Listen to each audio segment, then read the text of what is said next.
একটাই চাওয়া, রংপুরে হাসপাতাল রংপুরে দিতেই হবে, কোনো বিকল্প নাই।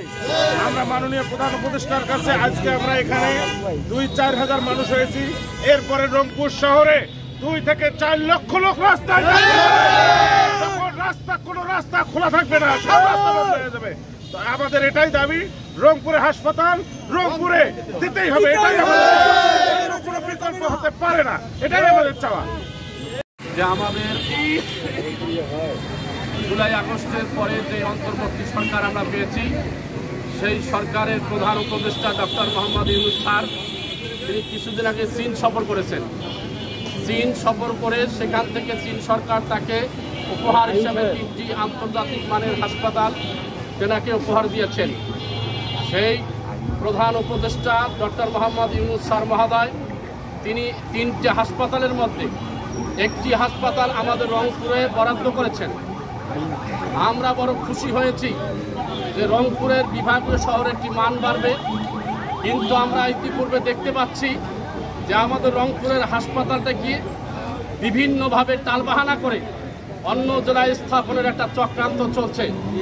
এর জন্য আমরা রংপুরবাসী, আমরা জুলাই আগস্টের সমস্ত আহত যোদ্ধা ভাইরা এবং জুলাই আগস্টে রংপুরের শহীদ, প্রথম শহীদ জনাব আবু সাইদের বাবাও আজকের আমাদের এই বড় মিছিলে অংশগ্রহণ করবেন কিছুক্ষণের মধ্যেই। আমরা রংপুর থেকে জানিয়ে দিতে চাই প্রধান উপদেষ্টা মহোদয়, আপনি যেই হাসপাতাল রংপুরে বরাদ্দ করেছেন, এই হাসপাতালটি 1000 শয্যা হাসপাতালটি রংপুরেই বাস্তবায়ন করতে হবে। আর যদি এটাকে নিয়ে কোনো খেল তামাশা তৈরি করা হয়, যদি কোনো টালবাহানা করা হয়, তাহলে রংপুরের মানুষ কিন্তু জেগে গেছে। রংপুরের মানুষ আপনারা জানেন, প্রতিটি আন্দোলনের মধ্যে সর্বপ্রথম জীবন দেয় রংপুরের মানুষ, সর্বপ্রথম এগিয়ে আসে রংপুরের মানুষ। এই রংপুরের মানুষের সঙ্গে বৈষম্য আর রংপুরের জনগণ কোনোভাবেই মেনে নেবে না। তাই আপনাদের মাধ্যমে জানিয়ে দিতে চাই, অনতিবিলম্বে আমাদের এই দাবি, আমাদের এই 1000 শয্যা বিশিষ্ট হাসপাতালটি রংপুরে বাস্তবায়ন করবেন। তার সঙ্গে আমাদের 18 দফা দেওয়া আছে, সেই 18 দফারও বাস্তবায়ন করবেন।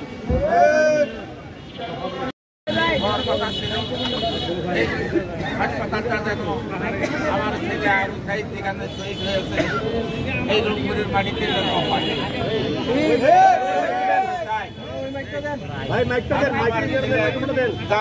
নাম যেন সংস্কার হয়, এই হাসপাতালে যেন আমার ছেলের নাম সংস্কার হয়। রংপুরের মানুষের, জনমানুষের দাবি এই রংপুরে যেন চীনা হাসপাতাল হয়।